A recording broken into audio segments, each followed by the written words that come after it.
Welcome everybody to the 20th travel debate. And it's my privilege to be your MC tonight. My name is Richard Resnick, and I'm the Dean of the Faculty of Health Sciences. This has become an annual tradition at our medical school to celebrate Tony Travill and his legacy and, through a debate.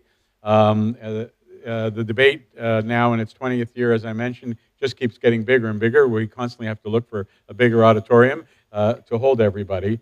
In my view, this is one of the most entertaining evenings in our Faculty of Health Sciences. I'm always impressed by the quality of the topics, the provocation of the topics, as per tonight, as well as the quality of our debaters, especially our student debaters. So to begin the evening, I'd like to invite former Dean David Walker up to the podium to tell us a little bit about Dr. Travill and about the history of this debate. Thank you.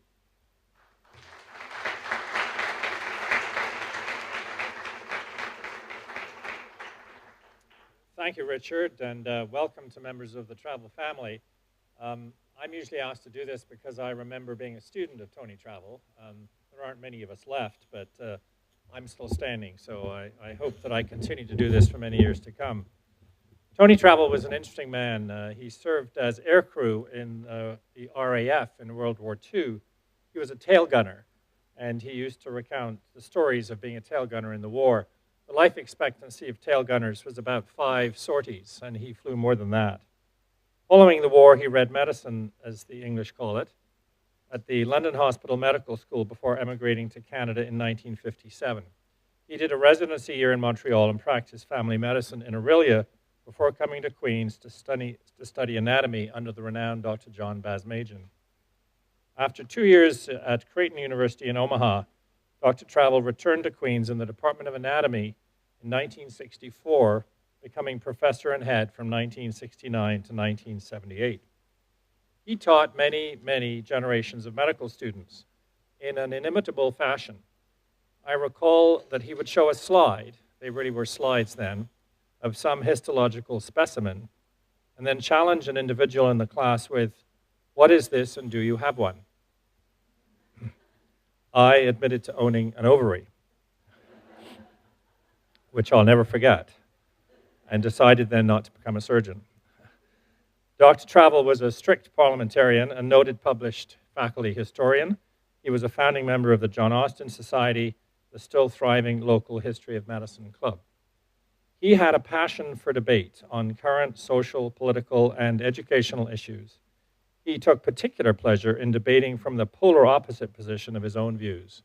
So he would have loved this debate, and I wish he were here. So thank you very much, and welcome again to the Travill family. And I see you're armed, so I'm going to sit down.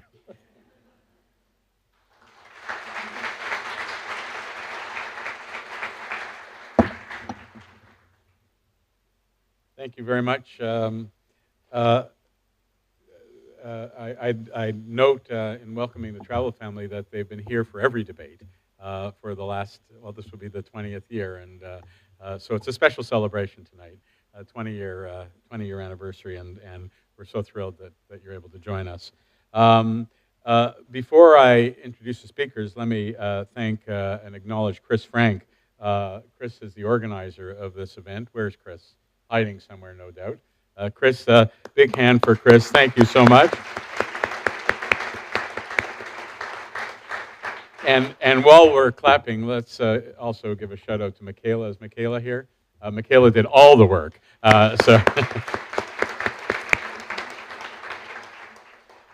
Chris was able to co-opt a large committee, including Mala Janeja, Rami Nish, Roya Abdimole, Daniel Wang, Stephen Archer, Michelle Gibson, David Holland, Julia Milden, Thomas Cron, Max Boulay, and Eve Purdy, who all participated and John Rodan and Jennifer Fu, who all participated in choosing both the topic and also selecting the debaters. So thank you very much. Thanks all the other staff. I mentioned Michaela, but also Bryn Fraser for helping organize today's event. Dudley Field Malone, a famous U.S. attorney, once said, "I have never in my life learned anything from any person who agreed with me." So in that spirit, I hope everyone learned something from tonight's debate. And many things in medicine aren't clear, and medical professionals and scientists have a responsibility, we think, to see both sides of a dilemma and to give each position due consideration. While our debaters will always engage with passion, please remember that the positions they've adopted are not necessarily ones that they actually hold dear. So don't assume you know the opinion of our debaters based on what they say here. And while you're listening, please keep in mind that we're going to vote by a show of hands once the debate is over. We're also going to start with a preliminary audience vote. And really the purpose of this dyad is to gauge what you're thinking going in and have the debaters moved you, even slightly, in the opposite direction from your currently held opinion. In other words, the virtue of the true debate.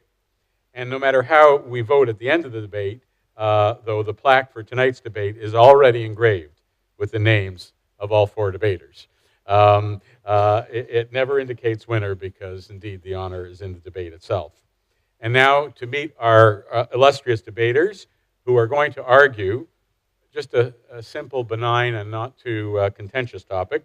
Be it resolved that publicly funded hospitals should not be able to have religious affiliation. So arguing on the yay side, we have Professor Andrea Winthrop and Nathan Katz. And I'll introduce both of them. First, Andrea is a professor of surgery and pediatrics at Queen's, and she's director of the clinical clerkship program. That means she runs the lives of all of our medical students from halfway through their third year till they graduate. Andrea herself is a graduate of Queen's Medical School. It says here 2001. Is that right, Andrea? Yeah. And completed. There we go. And Andrea completed her general surgical training in Toronto and then her pediatric training at the Hospital for Sick Children. While at Toronto, she also participated in the surgeon scientist program, doing 2 years of fundamental research. Andrea has been actively involved in medical education throughout her entire career. In addition to being the clerkship director, she also teaches in the second year of medical school and in the clerkship. And on the national front, Andrea is chair of the education committee of CAPS, that's the Canadian Association of Pediatric Surgeons. She also sits on the Royal College of Physicians and Surgeons Pediatric Specialty Committee, which means she decides on the standards of education for all pediatric surgeons in the country. And Andrea is currently enrolled in a Master's of Health Professions Education at University of Illinois in Chicago. Her partner, Nathan Katz, is a first-year medical student with a passion for ethical quandaries. Originally from Cambridge, England, Nathan first became interested in competitive debate at Dalhousie University before continuing his studies at Western. Nathan enjoys listening to podcasts about current moral and ethical issues and is particularly interested in the role of legal precedent in debating current issues in healthcare. And their illustrious opponents on the nay side include Dr. Michael Fitzpatrick and Sarah Braid. And Mike is the Chief of Staff and Vice President of Medical Affairs at Kingston Health Sciences Center. He served as the Chief of Staff and VP Medical and Academic at Hotel Dieu from 2014 until the integration of those hospitals in 2017.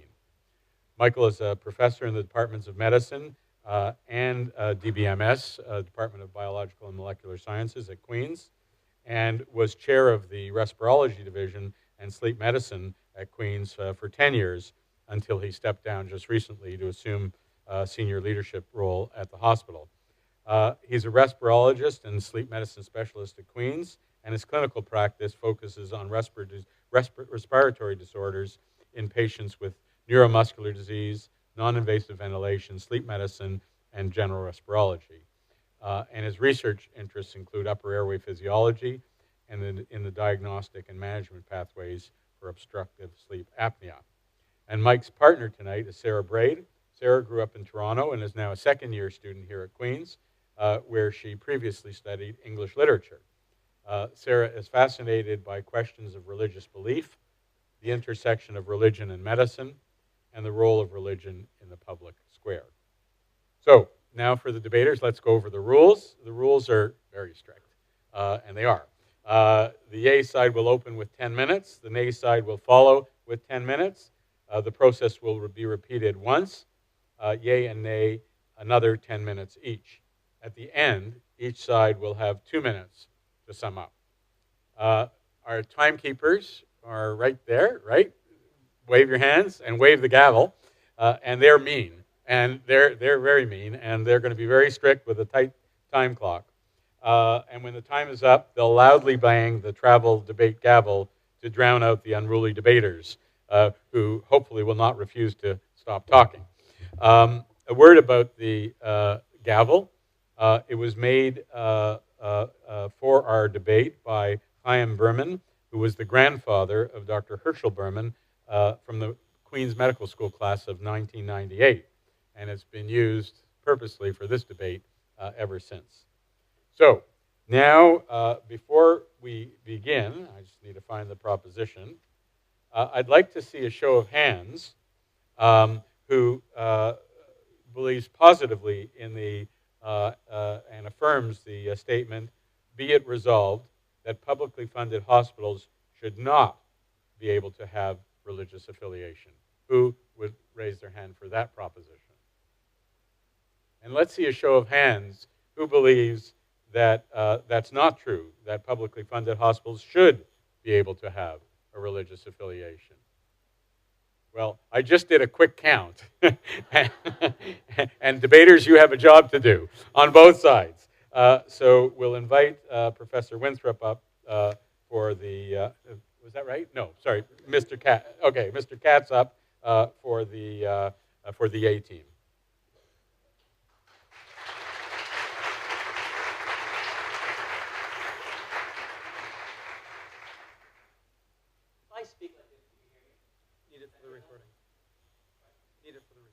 We need the mic for recording.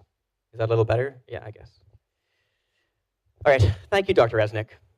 Good evening, ladies and gentlemen. So in last year's Travill debate, Daniel Huang commented on the irony of being the final speaker and the only male in a debate about women's representation in medicine.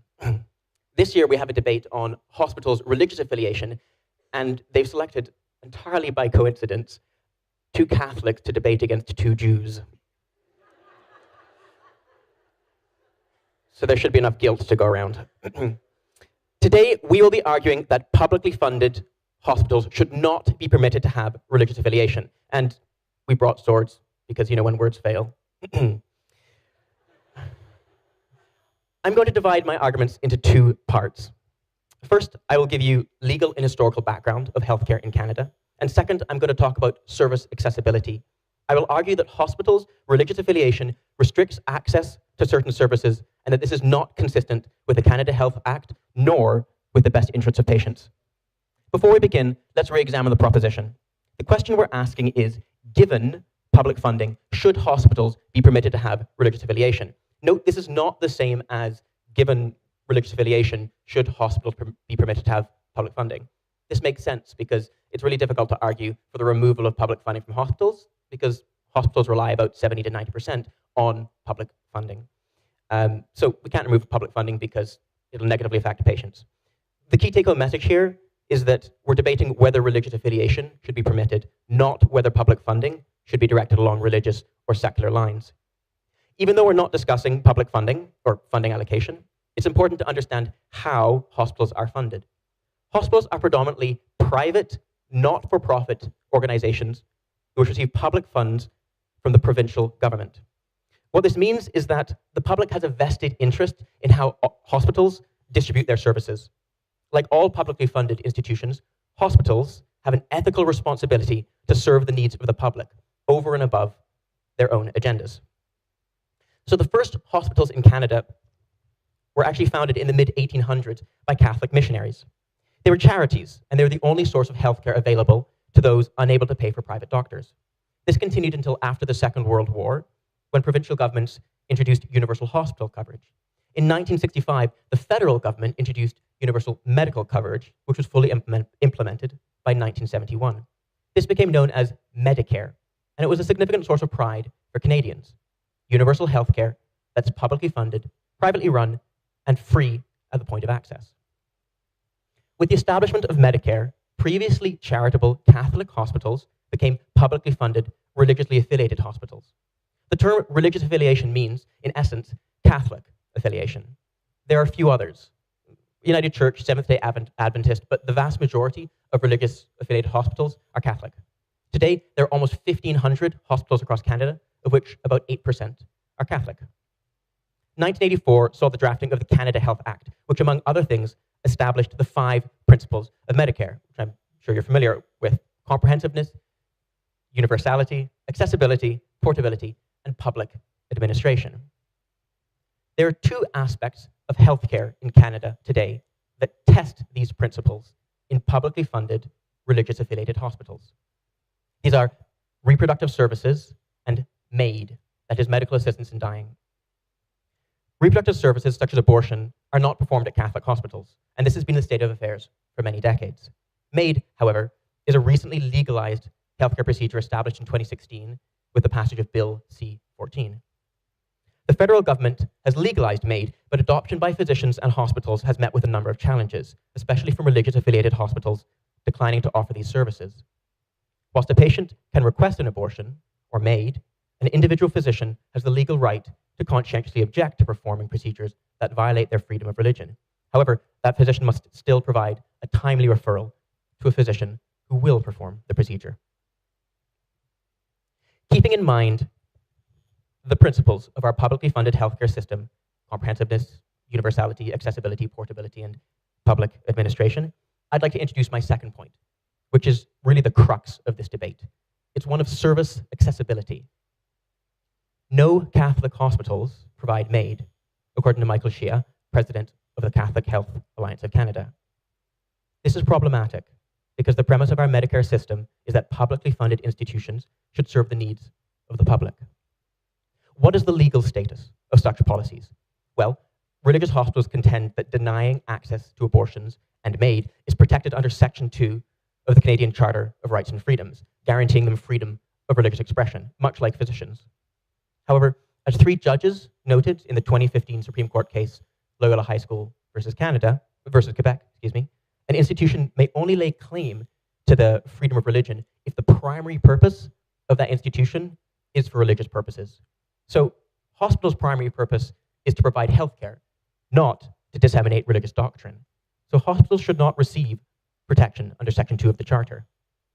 Moreover, the 2016 Supreme Court case that legalized MAID, Carter versus Canada, in that case, the judges ruled that MAID being illegal violated patients' charter rights under Section 7. This is the right to life, liberty, and security of the person, by subjecting patients with grievous and irremediable medical conditions to endure intolerable suffering. Catholic hospitals may claim that they have protection under Section 2, but their refusal to provide MAID infringes on patient rights under Section 7. The Charter was designed to protect individuals from the power of government and institutional actors. In the case of conflicting rights, usually the rights of the individual take precedent. To permit Catholic hospitals to deny access to abortions and MAID is to respect the right of the institution to exercise their religion over the right of the patient to receive equitable health care. So why are we still debating this? Why are we still debating whether publicly funded hospitals should be permitted to have religious affiliation? Well, it's because this hasn't really been litigated. There's not much case law on the books. We can expect future charter challenges, but in the meantime, this is an issue that courts and government are still undecided on. What about the public? Well, according to a recent poll by Ipsos Reid, MAID is supported by 85% of all Canadians, including 83% of Catholics and 77% of other Christians. And who is the public that is served by our healthcare system? Canada is becoming an increasingly diverse society with a decreasing proportion of Canadians identifying as Christian and an increasing proportion identifying as other religions or as secular. So, in a few minutes, you're going to hear from side opposition. And they're going to attempt to convince you that because many hospitals were historically founded and funded, paid for, and maintained by religious groups, that this warrants their continued oversight into the distribution of our medical services today.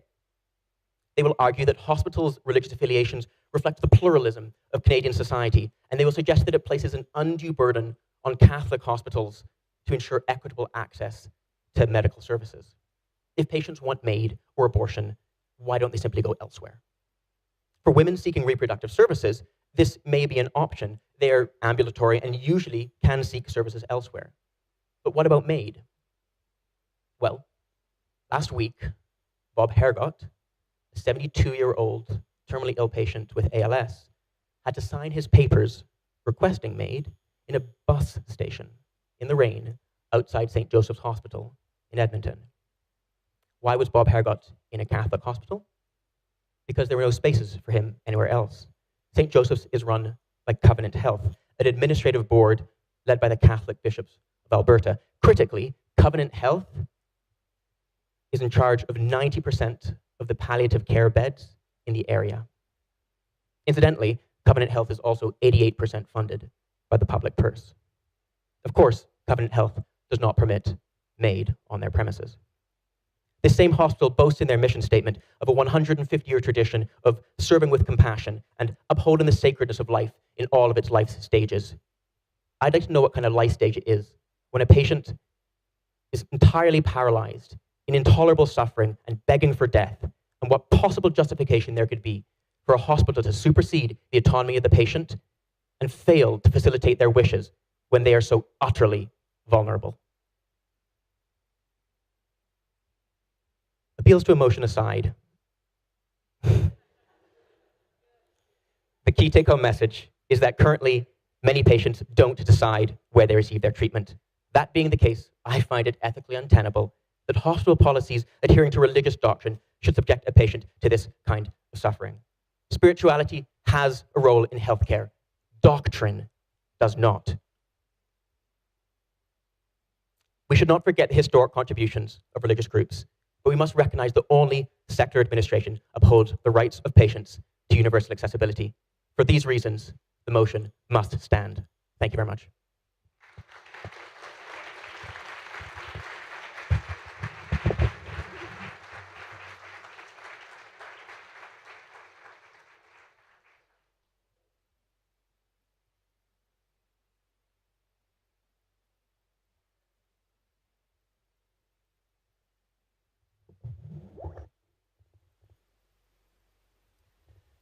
Catholics, Protestants, Jews, Sikhs, Muslims, other monotheists, polytheists, oligotheists, and atheists. You're welcome, and thank you for coming this evening to help us determine the answer to this difficult but a very important question. I would ask you first to refrain from drinking from the poisonous chalice that you've been offered by my colleague, Nathan, this evening, and his willing accomplice, Andrea. As I'll point out to you in a few minutes, both are often in error, but never in doubt. The first thing I want to say, I have really 4 arguments this evening. My arguments, and the way that Sarah and I have set it up, is that, well, I'll talk about some broad philosophies about why the motion tonight should be rejected absolutely. And Sarah will discuss specifically some important points to refute some of the nonsense that you've heard from Nathan a few minutes ago. I have just 4 points to make to you. And I could be done here in 30 seconds, but I'll ramble on for a little bit longer. My first point is that it's not possible to separate religion from healthcare. The two are inextricably linked. And if one looks back to the earliest civilization, which was what? The Sumerians were the first civilization, 4000 BC. But there's certain criteria for civilization, and I won't go into them now. I'll run over by 10 minutes. 4000 BC. And even there, clear evidence of temples and religious worship. And from that time, religions have always been part of our civilizations. And those religions have given us the ethical framework and the moral guidance that has led development of civilization. And whether you look at rabbinical teachings, the 613 laws in the Talmud, whether you look at the Quran, the Bible, the basic precepts of Buddhism, in every one of them, in all of those, embedded is care of the sick and vulnerable and giving alms to society, giving alms to those in need. The first of those, healthcare. The second, looking after the social determinants of health.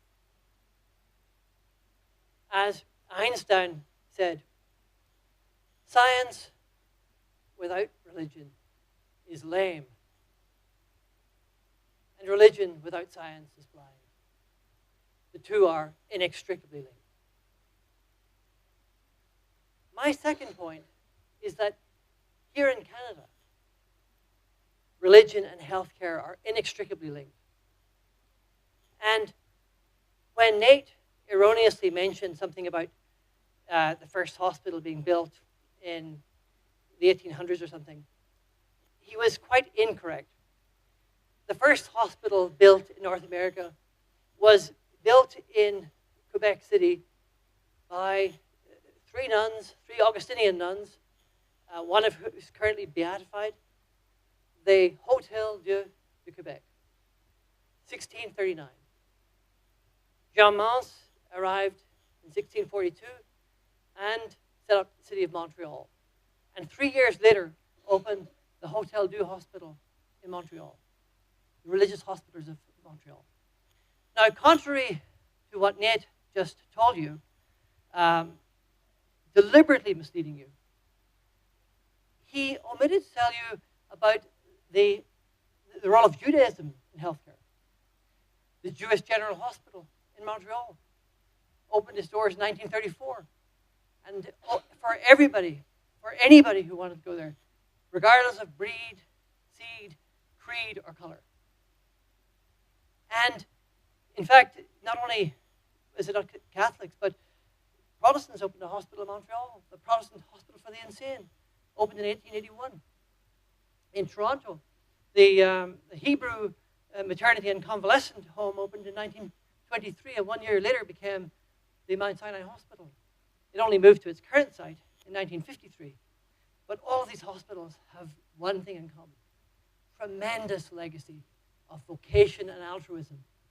If you go to the Mount Sinai Hospital in Toronto today, there are more than 1,000 volunteers on their books. And the Jewish physicians who worked at that hospital gave thousands of hours, weeks and months of their time free to care for the patients in that hospital. And that's part of the religious legacy of that hospital, and very profoundly moving to anybody who walks into the doors of it. Now, it is we in Canada, however, we've known for a long time that religion and healthcare are inextricably bound. And as Voltaire said, the art of medicine is to amuse the patient while nature, the higher power, cures the disease. My third point is the incredible squandering and wastage that it would be to let the heritage of our religious orders in healthcare be washed away. And believe me, when we talk about funding of hospitals, that's what we're talking about. If you take away the funding from any of our religious organizations that sponsor healthcare, you take away their ability to function, and you annihilate their role in healthcare. So make no mistake, tonight's motion is critically important for the existence of that affiliation, which is so important historically and fundamentally in our philosophy. my third argument is that what a waste that would be. When we think back to the role of our religious organizations in healthcare, even in our own city, if you were to walk into the Hotel Dieu Hospital in Kingston or Providence Care Hospital, you are automatically almost overwhelmed by that sense of vocation, by the lives given to the care of patients, by the altruism, the compassion, the kindness, the dedication, the lives that they've given away. Imagine the first nuns who left Montreal in 1845 to come down and set up that Hotel Dieu Hospital in Kingston. Their motivation was care of the Irish immigrants who were arriving from the famine with dysentery, with TB, and with multiple other diseases. And they came down knowing that they were subjecting themselves to illness and very high likelihood of death, and did so willingly. And it therefore shocks me that my colleagues tonight would argue that we should wash away their sacrifice and ignore what our healthcare is built on, the legacy of those who worked in the religious orders and gave their lives for the well-being of others. And sometimes people argue, well, you don't have to be religious to be compassionate. True. If one looks at Viktor Frankl's book, The Meaning of Life, how many here have not read that book? Nobody. You've all read it. And and what did Viktor Frankl say when he spoke about the Nazi security guards? He described some of them as being quite genial, quite pleasant. I didn't see the impact of those individuals on the overall outcome. It was not very impressive. You need a critical mass of people, and that's what that religious spirit and dedication gives us. If we want to change the culture of an organization, we can't do it through one individual. We need a critical mass. So my fourth point, my last point tonight, is that a practical one. When we became one hospital, the Hotel Dieu Hospital, the sisters at Hotel Dieu Hospital, essentially gave us the lease of their building for nothing. I think it was $1 to rent the building in perpetuity. The cost of getting rid of all of those religious hospitals in Canada would be in the order of billions. Billions. You hear me? Thank you.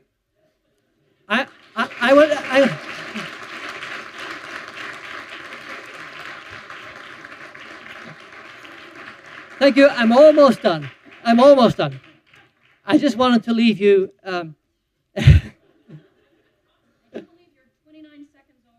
Thank you. Okay, I'll step down. I'll let it go. Thank you.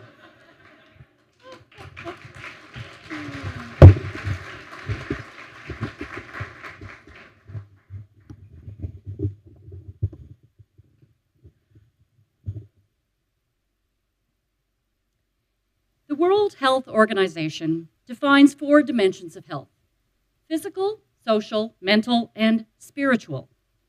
It is important to clearly define the concept of spirituality and distinguish it from the construct of religion or faith as presented by my colleague.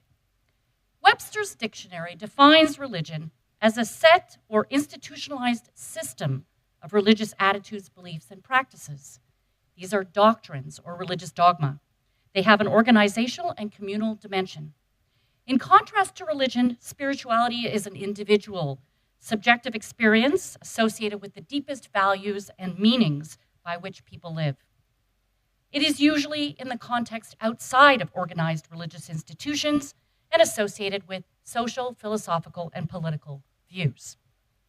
There is a significant overlap between spirituality and religion, with each incorporating the same basic components.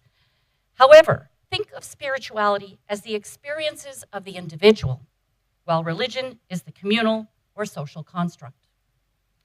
Research on the role of spirituality in health is published in faith-based medical, wellness, and psychology literature. There is ample evidence of three major areas where spirituality has an impact on health: mortality, coping, and recovery. Regular spiritual practices decrease stress and improve longevity. Spirituality improves coping and quality of life. Many chronic pain programs actually include mindfulness, meditation, and prayer. Spirituality also contributes to a patient's understanding of their disease, their increased likelihood of complying with their medical therapy, and enhances their recovery. And certainly, patients gain comfort from their spiritual beliefs when facing death. To provide culturally competent, patient-centered, compassionate care, healthcare providers and organizations need to understand the spiritual needs of patients and their families. Therefore, this raises the question: does this happen in all publicly funded hospitals? Absolutely. Recognizing the role of chaplaincy, for example, the Ministry of Health has actually paid for chaplaincy services since 1949 and continues to provide this funding in our publicly funded hospital system. In 1992, the Multi-Faith Council on Spiritual and Religious Care was established, and the Ministry of Health mandated that all hospitals have to provide spiritual care. Currently, the provision of chaplaincy services in Ontario is a partnership between faith groups and the government. The Multi-Faith Council does sponsor an annual Spiritual and Religious Care Awareness Week. It happened actually 2 weeks ago. However, they promote a toolkit that is entitled Honoring Diverse Beliefs and Our Communities. Despite promoting diversity in its multi-faith mandate, the Council also promotes a document that is entitled Standards for Ritual and Religious Care for Health Services in Canada, which was actually published by the Catholic Health Association of Canada. And in this document, there are guidelines for, quote, Christians and others. Even while acknowledging their multi-faith mandate, many documents from the Multi-Faith Council contain similar restrictive language.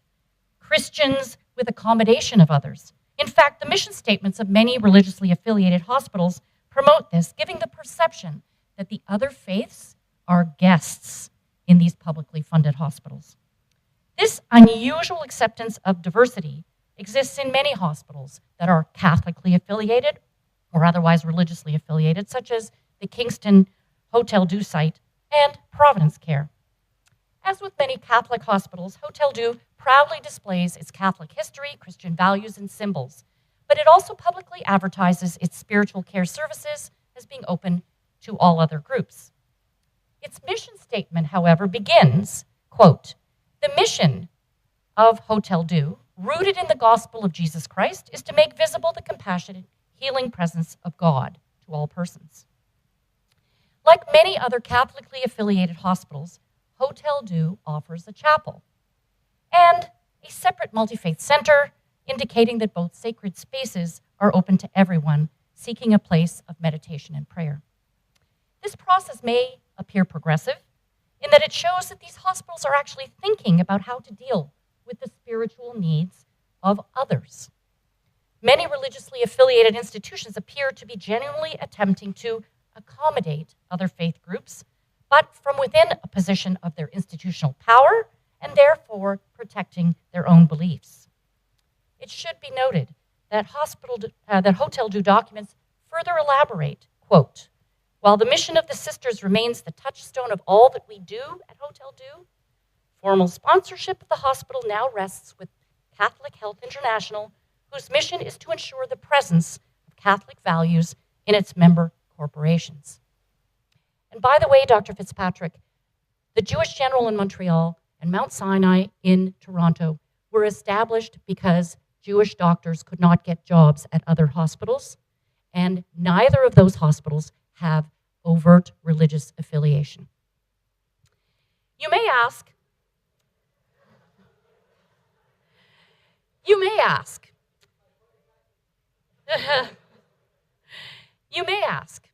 is there any benefit for a hospital to have a religious affiliation?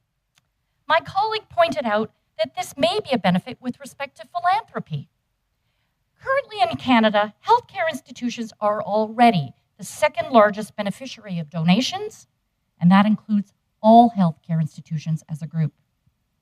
Another question, is there any benefit to the healthcare system for a hospital to have religious affiliation? No. Historically, Catholic hospitals provided charity care. However, now all hospitals are publicly funded with universal healthcare access for the population. Note that in Quebec, with the largest Catholic population in the country, there are no Catholic hospitals.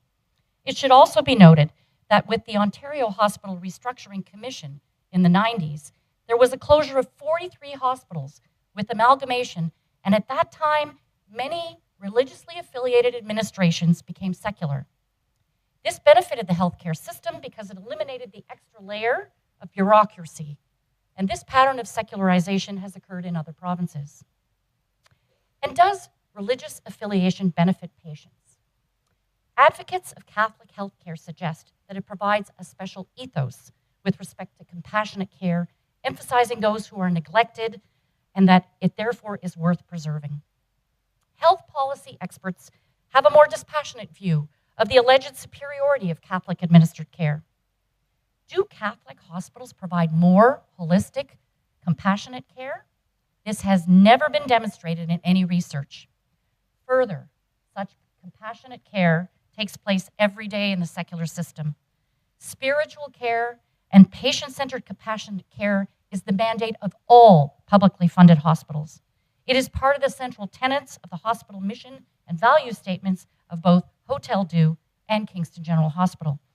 The core to both hospitals is compassionate, patient-centered care, and if you look at the tenets of their patient declaration of values, it's almost identical. However, Hotel Dieu's patient declaration of values statements has the following caveat. This declaration sets out what individuals expect at each hospital visit, and it builds on our mission and values as a hospital providing health care within the Catholic tradition. What does the Catholic tradition actually mean? This tradition may, in fact, impact patient care. Hospitals with religious affiliation take public monies, but justify their restricted access to reproductive health services and MAID, both legal services in Canada, by implicating freedom of religion as a fundamental right. My esteemed partner has already pointed out the flaws in this argument. And what about the freedom of religion of patients and healthcare professionals who are willing to provide these services? Patients are not admitted to hospitals for Catholic care, they are admitted for health care. I would like to focus again on the issue of MAID. Publicly funded faith-based hospitals opt out of providing MAID and say that they will transfer patients who request MAID to other facilities. This actually resulted in the death of 2 patients in Saskatoon, where the only palliative care services were at Catholic hospitals. The premise of freedom of religion puts the rights of faith-based institutions ahead of those of dying patients. I propose that this is the perfect time to move all publicly funded faith-based hospitals into one public healthcare system. This is not a criticism of the quality of healthcare provided by faith-based hospitals.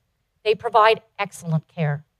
However, it is a recognition that healthcare is a right to be provided without discrimination and free from the restrictive doctrines of one's faith.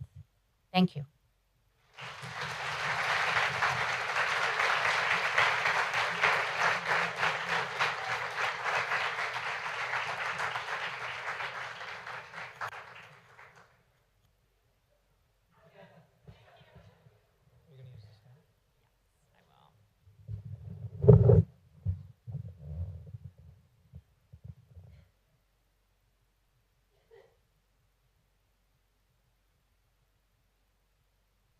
Good evening. In the short time I have with you tonight, I hope to convince you to vote no to the motion we have before us tonight, that publicly funded hospitals should not be able to have religious affiliation. And I hope to convince you by using lessons learned from the religiously affiliated cult classic, The Sound of Music. Lesson 1. Fraulein Maria taught us to start at the very beginning. A very good place to start. Let's start at the beginning then. It's an undisputed fact that the foundation of healthcare in Canada was religious. As Dr. Fitzpatrick detailed, many religious communities sacrificed a great deal contributing to the health of our country. And the fact is that our country relies on these religiously affiliated hospitals for the successful delivery of universal health care to its citizens. When we go back to the beginning, it's clear that these religious affiliations are not tacked on afterthoughts to most hospitals, but central and influencing realities for these institutions. To look at the most common example of religious affiliation in Canadian hospitals, we can look at Catholic hospitals. For a hospital to be Catholic, it must meet certain criteria. It has to be sponsored by an organization that's required by canon law, to be authorized by a bishop, a conference of bishops, or the Holy See. And in all circumstances, the hospital must be under the authority of the local bishop. This does not sound like a tacked-on afterthought to me. The problem with our opponents' framing of the proposition is that these religious affiliations are not simply affiliations. They are central, historical, and influencing realities. And from these deep religious identities flow moral values that at times find themselves at odds with the state. To be sure, the reason we are debating this motion tonight is not because of religious names on the side of some buildings. What we are really debating is whether or not public funding can go to religiously affiliated hospitals that make moral claims that preclude them from providing certain services. So one solution that could be offered to tackle the problem of religious hospitals is the privatization of these hospitals. That way, the religious people can keep their hospitals and the public system can be sanitized of anything resembling a religious ethic. In short, this is not a real option because of the Canada Health Act. While there are no explicit bans on private hospitals accepting payment from those who can pay without insurance in the CHA, there are prohibitions on private hospitals that would accept private insurance for publicly funded services. For obvious reasons, the CHA includes these policies so that private hospitals don't thrive. Saying that religiously affiliated hospitals should be privatized is akin to saying that they should wither and die in Canada. Given the reality that participation in the public system is the only realistic way to provide hospital care to citizens, it would be unjust to exclude these religious hospitals that have served and sacrificed for the common good of our country for so long from participating. This brings me to lesson 2. Solving problems like Maria is a good thing.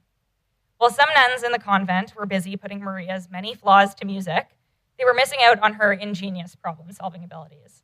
For example, when Captain Von Trapp refuses to pay for fabric so that Maria can make play clothes for the children, Maria gets creative. She takes the green floral curtains in her room and fashions them into play clothes. In essence, she did the best she could with the resources she had. Similarly, our country, and more specifically the provinces, do the best they can with the resources they have, religious hospitals included. Captain Von Trapp is our tight-fisted single-payer system that does not have money to spare, and he's actively working to cut costs wherever possible. The physicians in the room might know something about this. Understanding the necessity of the infrastructure and manpower religious hospitals contribute to the successful delivery of universal health care in our country, another proposed solution to the problem of religious hospitals, which is what's been proposed by our colleagues, is keep the buildings, drop the religion. Now, unless the provinces are planning to forcibly confiscate the property of all religious hospitals, secularizing these institutions would come at a high price tag, economically and socially, and that is if religious hospitals would even sell and abandon their mission. The care that religious hospitals do provide greatly outweighs the services that they cannot provide. And our governments recognize this fact, that religious hospitals contribute in a necessary way to the common good and the health of Canadians. For example, in Ontario, religiously affiliated hospitals are not forced to provide euthanasia and assisted suicide to patients. If the government were to deny public funding to religiously affiliated hospitals on the grounds that they obstructed access to a few services, we would have an obvious case of throwing the baby out with the bathwater, i.e., in the interest of not having hospitals that obstruct access to services, the provincial governments decide to nix public funding for religiously affiliated hospitals. Therefore, access to a much greater quantity of care all ends up obstructed. Some of you, I'm sure, are still wrestling with these so-called access issues. A few things on that topic. Public funding does not mean, and has never meant, guaranteed access to every service that's legal. We accept limitations to access care from hospitals all the time. We understand that pediatric hospitals don't treat the elderly, and that rural hospitals don't provide specialized heart surgery. Why the outcry when it comes to religious hospitals not providing certain services they deem objectionable? I would suggest it's due to thinly veiled religious intolerance combined with a misunderstanding of the responsibility of hospitals. In the Morgenthaler and Carter cases, for example, listen closely to this because what our opponents said was wrong. In the Morgenthaler and Carter cases, all the Supreme Court did was strike down the criminal prohibition of abortion and euthanasia/assisted suicide, respectively. The court did not create positive constitutional rights that guarantee access to these services whenever and wherever possible. Constitutional lawyer Albertos Polizigopoulos notes that even if that were the case, that a positive right to these services or others had been created, the charter binds the government, not individual hospitals or doctors. So the responsibility of ensuring reasonable access to these services would rest entirely on the government, not on particular faith-based hospitals, for example. Hospitals are not arms of the government. They are independently governed by boards. And if the government takes as a goal ensuring equitable access to services that religious hospitals reasonably cannot provide, achievement of that goal is not the responsibility of the religious hospitals. It's the responsibility of the government. Again, let's remember what Maria taught us about resourcefulness. Working in a single-payer system is about using the resources we have effectively, not shooting ourselves in the foot for ideological reasons. Finally, I would like to conclude with a last lesson from Maria. In song, she taught us that a posture of historical humility is always flattering. In the foothills of the mountains, Maria sings, "The hills are alive with the sound of music, with songs they have sung for 1,000 years." What songs have medicine and religion sung for a couple thousand years? What songs will they sing in the future about healthcare in our time? Well, the ethical tune of most songs past and present, if you will, certainly does not match the tune that animates most of medicine today in Canada. I would like to suggest as a final point that making room for ethical diversity within our healthcare system through the public funding of religiously affiliated hospitals is a good thing to buffer the extremes of state-endorsed ideology. To use euthanasia as an example, Canada is eccentric. Only one of 5 countries in the world that allows for human euthanasia. Further, this past October, the World Medical Association just reaffirmed their stance against euthanasia and physician-assisted suicide. Cultures past and present have rejected practices like abortion, euthanasia, and assisted suicide on the grounds that taking innocent human life is wrong. So it's not far-fetched to say that cultures in the future will as well. And when those cultures do inevitably condemn our country's support of these and other practices, they will be able to point to the inclusion and public funding of religiously affiliated hospitals that rejected these practices as a light shining in the darkness. In conclusion, to make universal healthcare work, we need to utilize the resources we have access to. And in Canada, this means accepting the services that religiously affiliated hospitals can offer. Therefore, voting yes to the motion that publicly funded hospitals should not be able to be religiously affiliated is both dangerous and irresponsible, because it means a large net loss of healthcare services for Canadians. Further, the public funding of religious hospitals for the sake of preserving ethical diversity in light of historical and present realities is a good in and of itself. Think like Maria and vote no. Thank you.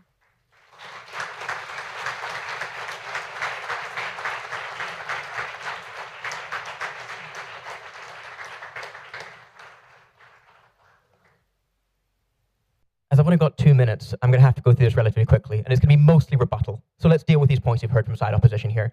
First, we heard that we cannot separate religion from healthcare, and we heard this lovely quote that science without religion is lame and religion without science is blind. To that, I'd like to add, healthcare without religion is an Olympic athlete.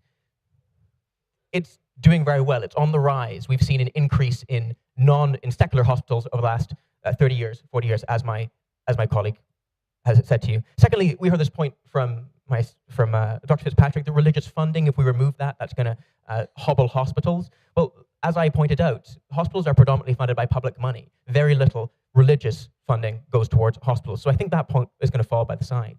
To address Sarah's misunderstanding, side op has entirely misunderstood the case. As I modeled at the beginning, we're not suggesting the removal of public funding from hospitals. This is not what we're suggesting. We're suggesting the removal of religious affiliation from hospitals. So yeah, that point I think can fall. There was an appeal to the masses we heard about how most countries don't support euthanasia made, right? Canada's always been a constitutional superpower. We've led the charge in terms of legal decisions. Let's do it again in this case. We heard some really dubious legal interpretation about Morgenthaler and Carter that there's no positive obligation for hospitals to provide access to MAID. This is true, but Morgenthaler actually won his case in part because of accessibility, one of those key principles of Medicare, right? He said abortion isn't universally accessible. So this was part of his argument for legalizing it broadly. This falls on our side in this case as well. MAID is not universally accessible. It should be. This provides some positive obligation from a charter perspective, at least. I didn't really get the point about Viktor Emil Frankl, critical mass of Nazis. Not sure where that goes. Yeah, we're not ignoring this historical legacy of religion in Canada. We're in fact building on it. We can respect it without infringing on patient rights. I think that's my 2 minutes, but you're welcome to not gavel me. Yeah, there we go. Thank you very much.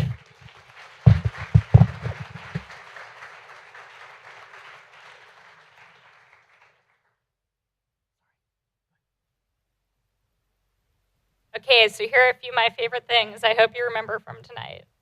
The history of healthcare in Canada is marked by the publicness of many different religious traditions who have sacrificially served the sick, poor, and marginalized of our country. Excluding these institutions from receiving public funding would result in great losses. Losses for the health of Canadians and losses for the diversity of our country.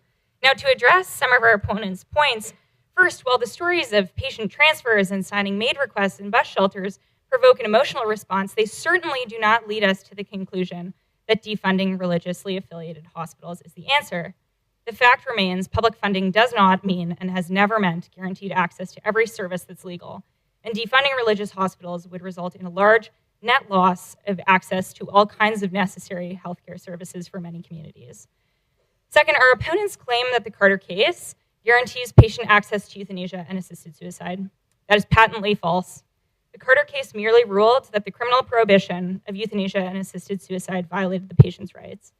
Further, less than 0.7% of all deaths in Canada in 2017 were MAID deaths. Again, let's not throw the baby out with the bathwater. Now, finally, on the taxpayer public funding problem, religious people are taxpayers too, are they not?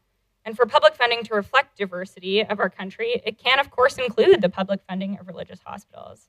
Our country needs our religious hospitals. We need them to be publicly funded to ensure the successful delivery of universal health care to our citizens.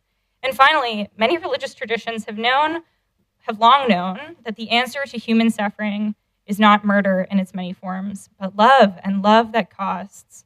In the future, we will no doubt look back on the history of legal abortion, euthanasia, and assisted suicide as stains on Canada's record.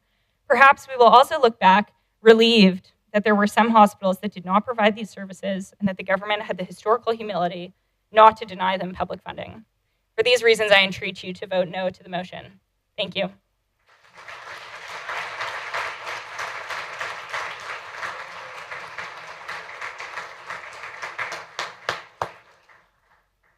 Oh my goodness, wasn't that incredible? First off, before we see any show of hands, let's see a big round of hands coming together.